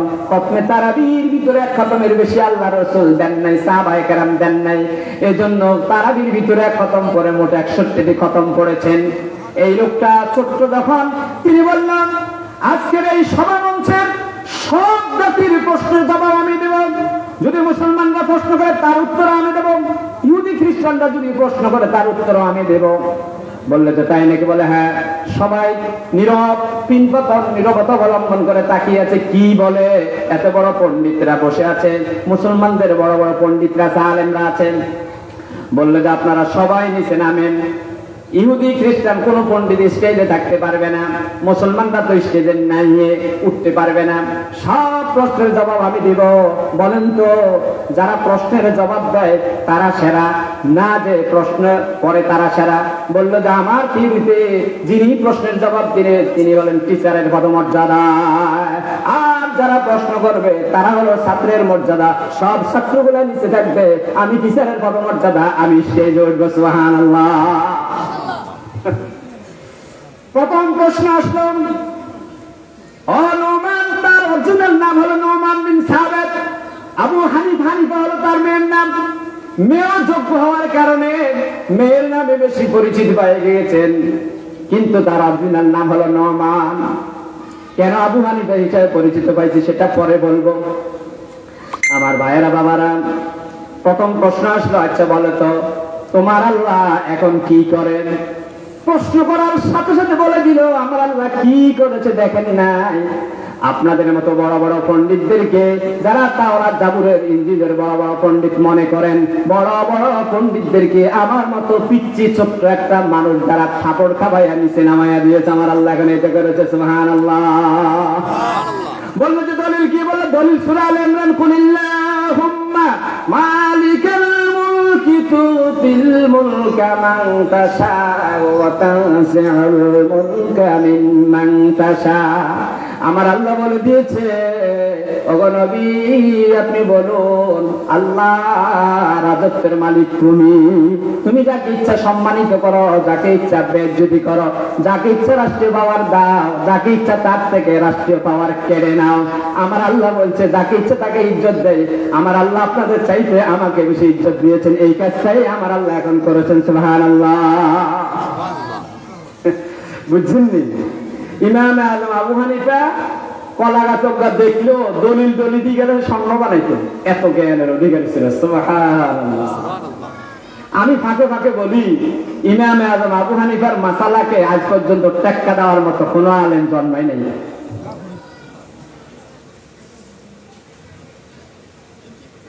ইমাম আজম আবু হানিফা একবার মদিনা শরীফে গেছেন। ইমাম আজম আবু হানিফা তো যদিও এই আপনার ইয়েতে জন্মগ্রহণ করছেন, পারস্যে, কিন্তু তিনি লেখাপড়া করে বড় হয়েছেন কুফা, ইরাকের বসরা, কুফা, এগুলো ছিল তার পদচারণায় ভরপুর। তখন তো ইলেকট্রনিক মিডিয়া ছিল না। মিজানুর রহমান আজহারি, আমির হামজা, আমার মতো ছোট ইব্রাহিম হুজুর ফেসবুকে ইউটিউবে কম বস কিছু কিছু মানুষ চিনে, ওনাদেরকে বড় বড় মানুষেরা বেশি চিনে। হাজিরপাড়া ইউনিয়ন, 2 ইউনিয়ন আমারও চিনে। কিসের কারণে? ফেসবুকের কারণে, ইউটিউবের পাল্লারে। তখন তো এটা ছিল না। ইমাম মালিক রাহিমাহুল্লাহ তিনি আর ইমাম আজম আবু হানিফা তারা সমসাময়িক। ইমাম মালিক মসজিদে নববীর খতিব, আল্লাহু আকবার, তিনিও 4 মাযহাবের মালিকি মাযহাবের প্রতিষ্ঠাতা। তো আল্লাহ রাসূলের রওজা জিয়ারত করার জন্য ইমাম আজম আবু হানিফা একদিন কোথায় গেলেন? মদিনা শরীফে গেলেন। যাইয়া হযরতে ইমাম মালিকের পিছনে ইমাম আজম আবু হানিফা ফজরের নামাজ পড়লেন। ফজরের নামাজ পড়ার পরে এরা তো একজন আরেকজনকে চিনে না, যার যার জায়গায় সেই খেদমত করে। তো হ্যান্ডশেক করলেন, কথাবার্তা বললেন। তো বললো যে আমি কুফা থেকে আসছি। কোথা থেকে? কথাকে বুঝবেন নেই, আমি কোথা থেকে আসছি। তো কুফাবাসীর একটা বদনাম আছে না, ওই যে হযরত হোসেন রাদিয়াল্লাহু তাআলা আনহুর পাম করতে দিননি, কুফাবাসীরা বিশ্বাসঘাতকতা করলো না, যার কারণে বিজ্জা বাহিনী ইমাম হোসেনকে শহীদ করলো। তো কুফাবাসীদের একটা বদনাম আছে না। এখন ইমাম মালিক বলে আল কুফি লা ইউফি, কুফাবাসীরা বড় গাদ্দার। কারে কর? কিন্তু কেউ কারো চিনে না কে কারে। ইমাম আবু হানিফা জানছে, যেহেতু জানে মসজিদে নববীর খতিব উনি বড় একজন। এখন ইমাম মালিক ইমাম আজম আবু হানিফারে বলতেছে আল কুফি, কুফাবাসীরা লা ইউফি, তারা বড় বিশ্বাসঘাতক। ইমাম মালিক রাহিমাহুল্লাহ তিনি ছন্দে বলছেন নিজের বানানো বাক্য দিয়ে। ইমাম আজম আবু হানিফা তিনি কোরআন শরীফের সূরাত তাওবা থেকে দলিল দিয়েছেন, ওয়ামিন নাহালিল মাদিনাতে মারাদু আলান নিফাক। আল্লাহু আকবার। ওয়ামিন নাহালিল মাদিনাতে মারাদু আলান নিফাক। আল্লাহ রাব্বুল আলামিন আব্দুল্লাহ ইবনে উবাইর ব্যাপারে আয়াত নাযিল করছে, নবী গো আপনি মনক্ষুণ্ণ হইবেন না। আব্দুল্লাহ ইবনে উবাই মদিনার অধিবাসী হলেও এই লোকটা মুনাফিকের সর্দার, এই লোকটা আপনার ক্ষতি করবে। ইমাম আবু হানিফা দাম করে যখন আয়াত ছাড়ে দিল, ওয়ামিন আহলিল মাদিনাতে মারাদু আলান নিফাক, এই মদিনাতে বিশ্ব নবীর রওজা আছে, মুনাফিকের সর্দার আব্দুল্লাহ ইবনে উবাইর জন্ম এই স্থানে আছে। মারি দিছেন এক কথা। এখন ইমাম মালিকের চোখ খাওয়া গেল, কিরে এত বড় দলিল দিল আর কোন একটা অ্যানসার করে দিল। আমি একটা বাক্য নিজের বাক্য নিজে বানাইলাম, আল কুফি লা ইউফি, বিশ্বাসঘাতক হলো কুফাবাসীরা। এটা কোন হাদিস শরীফের দলিল না, কোরআন শরীফের দলিল না, কিন্তু আমার কথার জবাবে ওহিয়াতে সূরাতুত তাওবা আল্লাহর আয়াত দিয়ে দলিল দিয়ে দিল। এবার জিজ্ঞাসা করলো আপনার নাম কি? আল্লাহু আকবার। বললে যে আমার নাম নোমান বিন সাবিত। এবার গলাগুলি করে জড়াইয়া ধরিয়া বললো, ভাইরে জীবনে আপনার নাম বহু শুনেছি, আজকে বুঝতে পেরেছি আপনার ইলম আল্লাহ পাক আপনাকে কত বড় আলেম বানিয়েছেন। সুবহানাল্লাহ। ওই সামনে আর কথা টাইম আসেনি? আচ্ছা কেন আমার ভাইয়েরা বাবারা, তাহলে রাত্রি জাগরণের এত ফজিলত। আল্লাহ রাব্বুল আলামিন বলেন আকিমিস সালাতা ওয়া মিনাল লাইলি ফাতাহাজ্জাত বিহি নাফিলাতান লাকা আসা আন ইয়াবআসাকা রাব্বুকা মাকামান মাহমুদা। সূরা বনী ইসরাঈল 8 নম্বর 15 নম্বর পারার 8 নম্বর পৃষ্ঠার মাঝামাঝি আয়াত। আমার আল্লাহ বলে, বান্দা সূরাতুল বাকারার শেষ আয়াত পড়লে তাহাজ্জুদের মতো সওয়াব পাবি, হুবহু তাহাজ্জুদ পাবি না। হুবহু তাহাজ্জুদ পড়তে হলে অরিজিনালি তাহাজ্জুদ পড়তে হবে। ওয়া মিনাল লাইলি ফাতাহাজ্জাত বিহি নাফিলাতান লাক, আমার অরিজিনাল খাস বান্দা দ্বারা এশারের পরে গদুরা ঘুমানোর পরে তারা তাহাজ্জুদ নামাজ পড়েন। এই তাহাজ্জুদ দ্বারা পড়ে ও নবী আপনি তাহাজ্জুদ পড়েন আছেন, আইয়াবাতাকা রাব্বুকা মাকামান মাহমুদা। ও নবী আপনি তাহাজ্জুদ নামাজ পড়েন, আপনাকে আমি মাকামে মাহমুদের মালিক বানায়া দিব। সুবহানাল্লাহ। মা মানা মাকামে মাহমুদ, হোয়াট মিন্স মাকামে মাহমুদ? মাকামে মাহমুদ কি? আমরা যখন আযানে জবাব দেই আমরা বলি ওয়াবাসুহু মাকামান মাহমুদানিল্লাযী ওয়া'আদতা করিনি।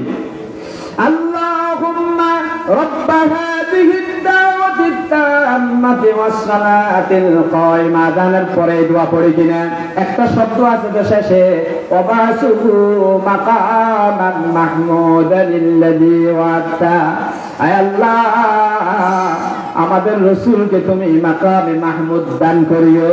যেই মাকামে মাহমুদের প্রতিশ্রুতি তুমি দিয়েছ, নিশ্চয়ই তুমি প্রতিশ্রুতি ভঙ্গ করো না। অঙ্গীকার। বাইতুল মুকাররমে আযান দেওয়ার পরে বাংলা অনুবাদ এটা করে কিনা? আমার আল্লাহ বলে, বন্ধু আপনি যদি তাহাজ্জুদ করেন ওই মাকামে মাহমুদ দিব। আপনার কথা শুনে আপনাকে ফলো করে আপনার উম্মতের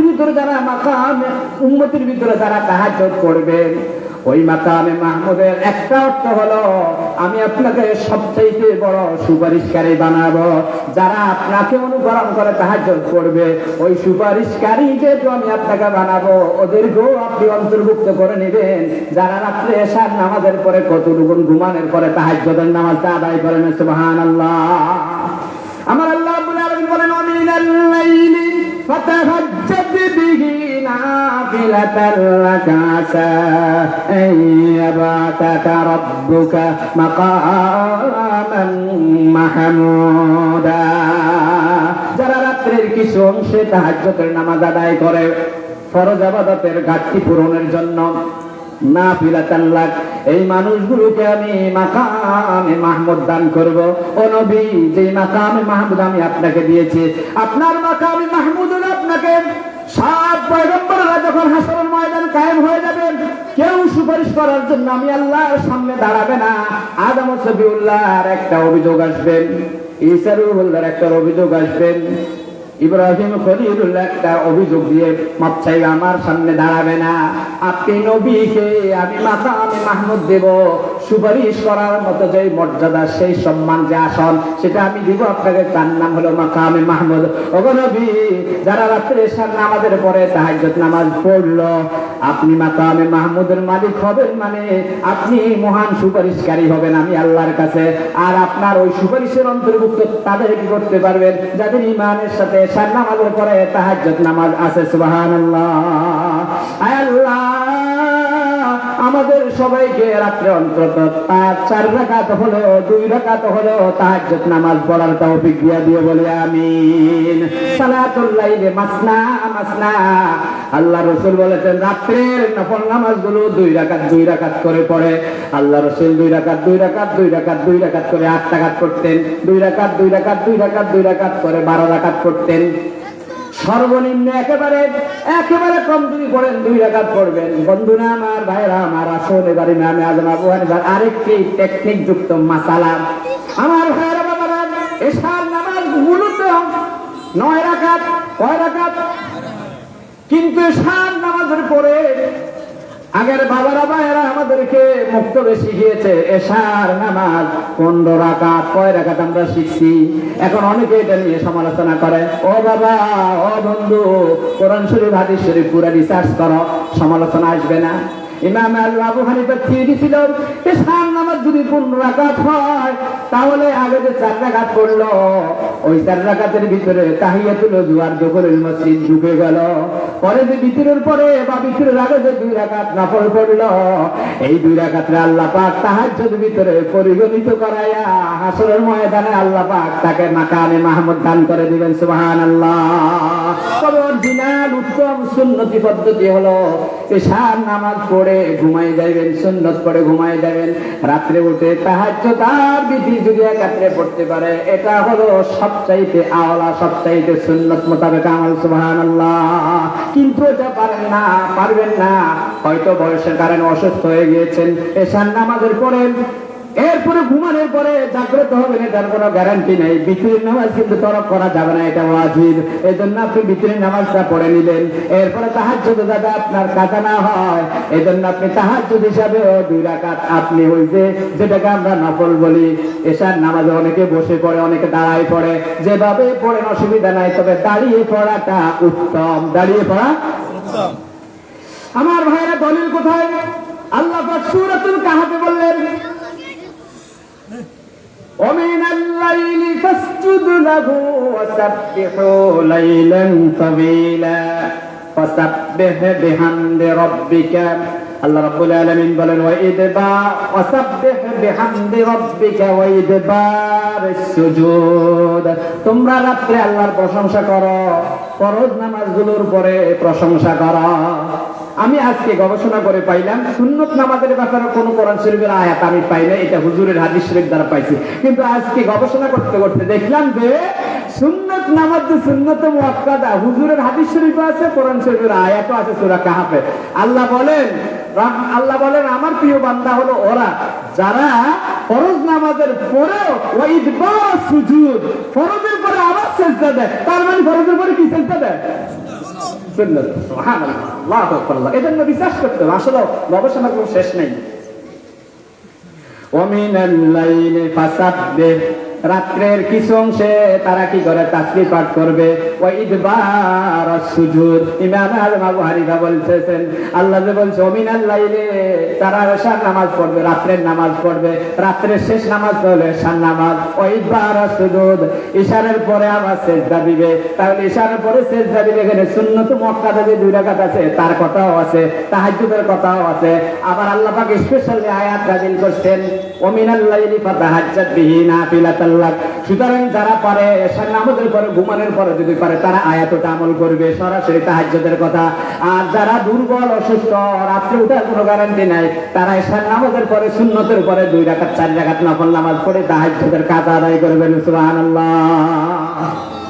চন্দ্র মাদ্রাসার এক ওস্তাদ আমার মরে গেছেন, বর্তমান জামিতুল আলিম মাদ্রাসার প্রিন্সিপালের বাবা, আমার ওস্তাদ, যিনি তার এক কথা আমার জীবনের মোড় ঘুরে গেছে। আলহামদুলিল্লাহ।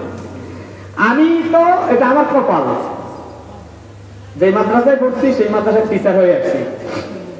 আমি যখন হাফিজে শেষ করি চন্দ্র কারামতি আলিয়া মাদ্রাসায় ভর্তি হতে গেলাম, আমি গেছিলাম ক্লাস 9-এ ভর্তি হইতে। তো মরহুম ফজলুল হক, আমরা তাকে কোয়ারিয়ার হুজুর বলতাম। আমি হুজুরের কাছে যাওয়ার পর হুজুর আমার বললেন বাবা তুমি তো হাফেজ মানুষ, তুমি যদি ক্লাস 9-এ ভর্তি হও তাহলে 6, 7, 8-এর যে কিতাবগুলো আছে মূলত মাদ্রাসার বেসিক বেস অন দা মাদ্রাসার মূল হলো আরবি দ্বিতীয় পত্র, মিজান, মুনসাহেব, নাহমির, মিয়াতামের, এটা মাদ্রাসার ছাত্ররা বুঝবে। এই কিতাবগুলো আমরা 6 থেকে 8 পর্যন্ত পড়াই। 9 থেকে আমাদের কেন্দ্রীয় পরীক্ষার প্রস্তুতি, যেহেতু সন্ন্যত মাদ্রাসা বাংলাদেশের টপ 10-এর 1, 2, 3-তে থাকে, 9, 10-এ আমরা প্রশ্ন শিখাই। তাহলে তো তুমি এই কিতাবগুলো পারবে না। তুমি যেহেতু বয়স একটু বেশি, ছোট ছোট বলা ভাই 6 থেকে উঠছে এবং 5 থেকে এদের সাথে বসতে তোমার হাতে একটু কি হবে? ইতস্তবোধ আসবে। তবে যদি 6 থেকে শুরু করতে পারো, তুমি হাফেজ মানুষ, তুমি ভালো করবে।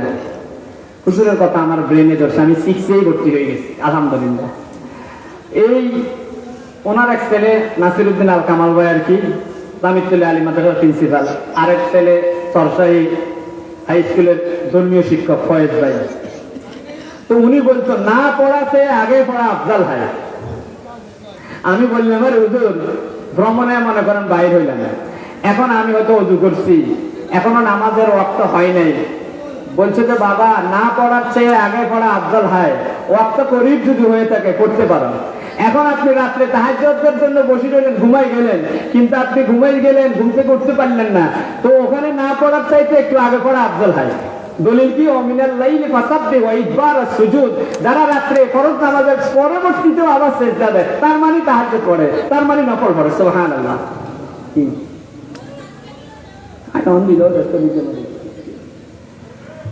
আচ্ছা একটু জিকির করে লা ইলাহা ইল্লাল্লাহ, লা ইলাহা ইল্লাল্লাহ, লা ইলাহা, লা ইলাহা ইল্লাল্লাহ মুহাম্মাদুর রাসূলুল্লাহ সাল্লাল্লাহু আলাইহি ওয়াসাল্লাম। এখন কোন মাস চলে? শাবান মাস। শাবান মাসে আল্লাহ রাসূল রমজানের পরে বেশি রোজা রাখতেন। ওয়ান উসামা ইবনে যায়েদ রাদিয়াল্লাহু তাআলা আনহু, হযরত উসামা ইবনে যায়েদ রাদিয়াল্লাহু তাআলা আনহু বলেন হুজুর লামা রাকা, আমি আপনাকে দেখি নাই রমজানের পরে এত বেশি রোজা রাখতে। ফাজাবা রাসূলুল্লাহ সাল্লাল্লাহু আলাইহি ওয়াসাল্লাম, আল্লাহ রাসূল জবাব দিলেন ও উসামা, ইউরাকুল আমালু ইলা রাব্বিল আলামিন, বান্দার আমলগুলো পুরো 1 বছরের বান্দার আমল আল্লাহ পাক শাবান মাসে আল্লাহর দরবারে নিয়ে নেন। ফাআহিব্বু আইয়ারফা আমালি ওয়া আনা সায়েম, এজন্য আমি চাই যখন গত শাবান থেকে শুরু করে শাবান পর্যন্ত আমার পুরো এক বছরের ইবাদতটা আল্লাহর দরবারে উপস্থাপিত হবে, আমি পছন্দ করি আমালি, আমার ইবাদতটা আল্লাহর দরবারে উপস্থাপিত হোক, ওয়ানা সায়েম, আমি যাতে রোজা অবস্থায় আমার ইবাদতটা উপস্থাপিত হোক, এটা আমি পছন্দ করি। এজন্য রমজান মাসের পরে আমি বেশি রোজা রাখি কোন মাসে? শাবান মাসে। আর এই শাবান মাসটা আবার আরেকটি হাদিস শরীফে সহিহ রওয়ায়াত আছে, আল্লাহ রাসূল বলেছেন তুবু লাইলাতুন নিসফি মিন শাবান কুমু লাইলাহা ওয়া সুমু নাহারাহা। সুসংবাদ তাদেরকে দাও যারা মধ্য শাবান মাসের 14তম দিবাগত রাত্রে নিসফে শাবান, যেটাকে আমাদের বাংলা ভাষায় কেউ শবে বরাত, এটাকে আরবিতে বলা হয় লাইলাতুন নিসফি মিন শাবান। এই শাবান মাসের মধ্য রজনীতে যারা রাত্রে জাগ্রত থেকে ইবাদত করবে, দিবসে রোজা রাখবে, তাদেরকে সুসংবাদ দাও। আর অধিকাংশ প্রায় বড় বড় মুহাদ্দিস, বড় বড় সাহাবী, কেবার সাহাবীর ভিতরে প্রায় 12 জন সাহাবী একমত হয়েছে যে শাবান মাসের 14তম দিবাগত রাত্রে অর্থাৎ নিসফে শাবানের এই রজনীতে গত এক বছরের ইবাদত আল্লাহর দরবারে উপস্থাপিত হয়। সুবহানাল্লাহ। আল্লাহ রাব্বুল আলামিন নিসফে শাবানের অর্থাৎ শাবান মাসের 15তম তারিখে তিনি ইয়ানজিলু ইলা সামাই দুনিয়া, তিনি দুনিয়ার আকাশে নেমে আসেন। এটা কুদরতি ভাবে, এটার ব্যাখ্যা অন্যটা হতে পারে। আল্লাহ পাক কুদরতি ভাবে দুনিয়ার মানুষের দিকে তিনি তার রহমতের নজর দেন। ফায়াগফিরু লিজামিই খালকিহি, তিনি সব মানুষকে মাফ করে দেন। ওফি রিওয়ায়াতিন ফায়াগফিরু লিজামিই ইবাদিহি, আল্লাহ পাক তার বান্দাকে মাফ করে দেন। ইল্লা লিমুশরিকিন আও মাশাহিনিন আও কাতলিন নাফস, 3 শ্রেণীর মানুষকে মাফ করে না। দুটি হাদিস শরীফের যৌথ অনুবাদ। যারা কি করে? শিরক করে, যারা মানুষকে হিংসা করে, যারা মানুষ হত্যা করে, এই 3 শ্রেণীর মানুষকে আল্লাহ পাক মাফ করেন না। আম্মা আয়েশা সিদ্দিকা রাদিয়াল্লাহু তাআলা আনহা ঘুমিয়ে আছেন। আল্লাহর হাবিব সাল্লাল্লাহু আলাইহি ওয়াসাল্লাম রাত্রি জাগ্রত হয়ে নামাজ পড়তে আছেন। আম্মা আয়েশা বলতেছে, আমার মনে হয় হুজুর এত লম্বা সিজদা দিলেন, আমি হুজুরের পা ধরে টানাটানি করলাম। হুজুর তারপরে সিজদা থেকে উঠে আত্তাহিয়াত পড়ে দুরূদ পড়ে সালাম ফিরাই আমাকে বলল, আয়েশা তুমি কেন আমাকে আমার পা ধরে টানাটানি করলা? তুমি কি মনে করেছো আমি ভান ধরেছি? আম্মা আয়েশা বললেন, ইয়া রাসূলুল্লাহ, না না, আমি মনে করেছিলাম আপনি মনে হয় জীবন শেষ হয়ে গিয়েছে, আপনি মারা গিয়েছেন। হুজুর বললেন, হাল তাদরিনা ইয়া আয়েশা আইয়ু লাইলা, ও আয়েশা তুমি কি জানো আজকে কোন রাত্রি? আয়েশা বললেন, আল্লাহু আ'লামু ওয়া রাসূলুহু, এই রাত্রটা কি এটা আল্লাহ এবং তার রাসূল সবচাইতে বেশি ভালো জানে। হুজুর বললেন, আয়েশা আজকে তো এমন এক রাত, যেই রাত্রে বনু কিলাব গোত্রে যত গণাম আছে, যত ছাগল আছেন, বনু কিলাব গোত্রের যত ছাগল আছে, ওই ছাগলের গায়ে যত হাজার হাজার লক্ষ লক্ষ কোটি কোটি পশম আছে, সমপরিমাণ বান্দাকে আল্লাহ পাক আজকে রাত্রে মাফ করে দিবেন। সুবহানাল্লাহ। আমার ভাইরা, আল্লাহর রাসূল বলেন, আল্লাহর কোন বান্দা যদি আল্লাহর কাছে কোন রিজিক চায়, আল্লাহ রিজিক দেয়। যদি গুনাহ মাফ চায়, আল্লাহ পাক গুনাহ মাফ করে দেন। আল্লাহ পাকের কাছে যদি কোন রহমত চায়, আল্লাহ পাক ওই বান্দাকে তার কাছ থেকে রহমত দিয়া ভরপুর করে দেন। সুবহানাল্লাহ। তাহলে হাদিস শরীফ থেকে প্রমাণিত হলো লাইলাতুন নিসফি মিন শাবানের পদমর্যাদা, এবং এইটা বিষয় কোরআন হাদিসে এটার আমল আছে কিনা? আছে কিনা? আমরা নামাজ পড়ি, আচ্ছা নামাজ কি কোরআন শরীফ আছে? কথা বলেন। নামাজ না, আছে সালাত। কি আছে? কিন্তু আমাদের এই ভারতীয় মহাদেশে নামাজটা বেশি পড়লে মানুষ চিনে, তাই বলে যদি আপনি ফতোয়া দেন এই নামাজ বলা বেদাত, নামাজ বলা বেদাত, এটা কি যুক্তিসঙ্গত? শবে বরাত, সব এটা ফারসি শব্দ, এর অর্থ হলো রজনী, এর আরবি প্রতিশব্দ হলো লাইল। আর বারাত মানে হলো মুক্তি। তাহলে সবে বারাতুন এর অর্থ হলো যেমন বারাতুম মিনাল্লাহ, এই বারাত শব্দটা আবার সূরা তাওবার প্রথম শব্দ। তাহলে সবে বারাত মানে কি? মুক্তির রজনী, মাফের রজনী, ক্ষমার রজনী। তাহলে আপনি নামাজ বললে অসুবিধা নাই, কিন্তু সবে বারাত বললে অসুবিধা। এগুলো এক ধরনের নিজেকে জাহির করার জন্য একটা পন্থা টিকিয়ে রাখি। তো হযরত চলে এসেছেন। আমি যেই বিষয়ের উপর আলোচনা করেছি এই বিষয়টা হলো রহমানের বান্দা যারা, তারা রাত্রি জাগরণ করে সালাত, কিয়াম, সুজুদের মাধ্যমে, তাহাজ্জুদের মাধ্যমে, সূরা মুলক, সূরা ওয়াকিয়া ইত্যাদির মাধ্যমে তারা রাত্রি কি করে? জাগরণ করে। আর একটা কথা আপনাদেরকে বলে শেষ করে দিই, আমরা তারাবির নামাজ কয় রাকাত পড়ব? যারা 20 রাকাতের পক্ষে তারা হাত তোলেন। যারা 8 রাকাতের পক্ষে তারা হাত তোলেন। 8 রাকাতের পক্ষে কেউ নাই তো? আচ্ছা, আপনি কি সাহাবায়ে কেরামের চাইতে বেশি বুঝেন? হাদিস শরীফ কাকে বলে?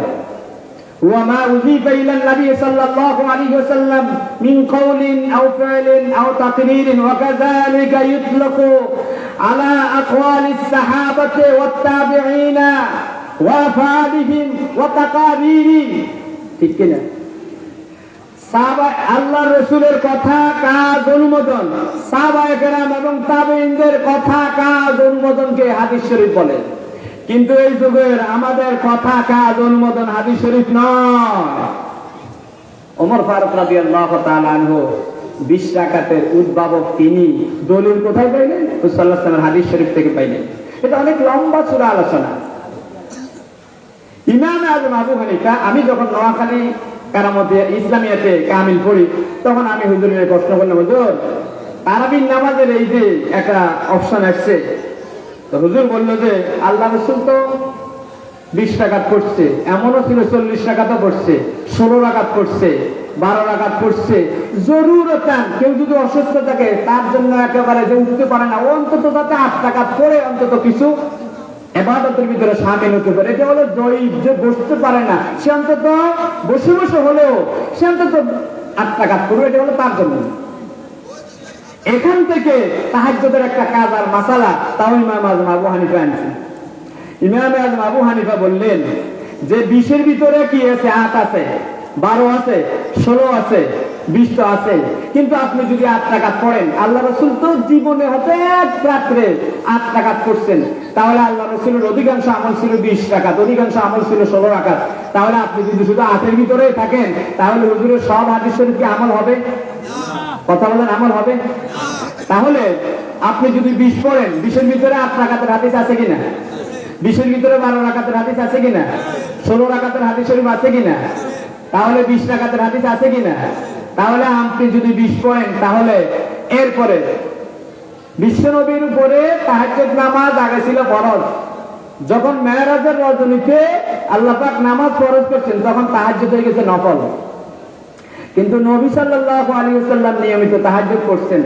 এখন ইমাম আযম আবু হানিফা বলেন, যদি হাসরের ময়দানে, যেহেতু আল্লাহ বলছে তাহাজ্জুদের অনেক ফজিলত, যদি বলে যে তোমাদের জীবনে কারো তাহাজ্জুদ নাই, তখন তোমরা অন্তত হাড়ি কাটা একটা প্যাচ দিতে পারবে। আল্লাহ রাসূল তো তারাবির নামাজ জীবনে 8 রাকাত তো পড়েছে, আল্লাহ আমাদের 8 রাকাত করে তারাবি ধরেন, আর বাকি যে 12 রাকাত আছে প্রতিদিন 8 রাকাত তাহাজ্জুদ পড়লে 365 দিনে, রমজান বাদ দিলে বাকি দিনে 300 যায় হয় 8 রাকাত করে যদি যোগ করে, আপনার আমলনামায় তাহাজ্জুদ কাজা রয়ে যায় না।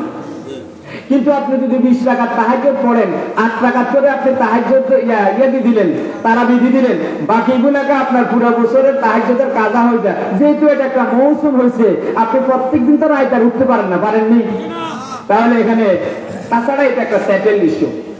সাহাবায়ে কেরাম রিদওয়ানুল্লাহি আলাইহিম আজমাইন, ওমর, ওসমান, আলী, আব্দুল্লাহ ইবনে আব্বাস, আব্দুল্লাহ ইবনে মাসউদ, আম্মাজান আয়েশা, সকল সাহাবায়ে কেরামের ইজমার মাধ্যমে তারাবির নামাজ 20 রাকাত জামাতের সহিত প্রতিষ্ঠিত হয়েছে। সুতরাং এটাকে নিয়ে যারা বাড়াবাড়ি করবে, তারা ওমরের সিদ্ধান্তে, আবু বকরের শুধু ওই সিদ্ধান্তে শুধু আবু বকর ছিল না, আর সকল সাহাবায়ে কেরাম এই সিদ্ধান্তে একমত ছিল। তখন আবু বকর দুনিয়ায় ছিল না। তাহলে সকল সাহাবায়ে কেরামের এজমা শুনবেন না ইউটিউবে বক্তব্য শুনে আপনি 8 টাকা পড়ে দৌড় দেবেন? আপনি কোরআন শরীফ খতমে তারাবি ইমাম সাহেব 8 টাকাতে 8 পৃষ্ঠা পড়ছে, আপনার তো এখনো 12 পৃষ্ঠা রয়ে গেছে। এই ধরনের ফাইজলামি করবেন না আল্লাহর রাস্তায়।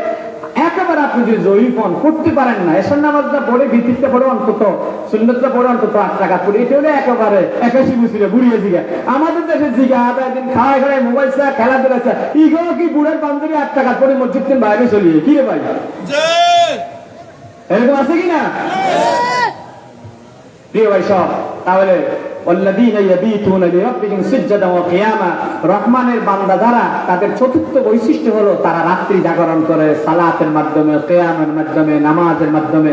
আল্লাহ পাক আমাদের সবাইকে এই শাবান মাসে বেশি বেশি রোজা, বেশি বেশি জিকির, বেশি বেশি দান সাদকা, বেশি বেশি ইস্তেগফার, বেশি বেশি দোয়া করার জন্য কবুল করুন। হাযা মা ইনদি ওয়া লা ইলমা ইনদাল্লাহ আলাইহি তাওয়াক্কালতু ওয়া ইলাইহি উনীব। আসসালামু আলাইকুম ওয়া রাহমাতুল্লাহ।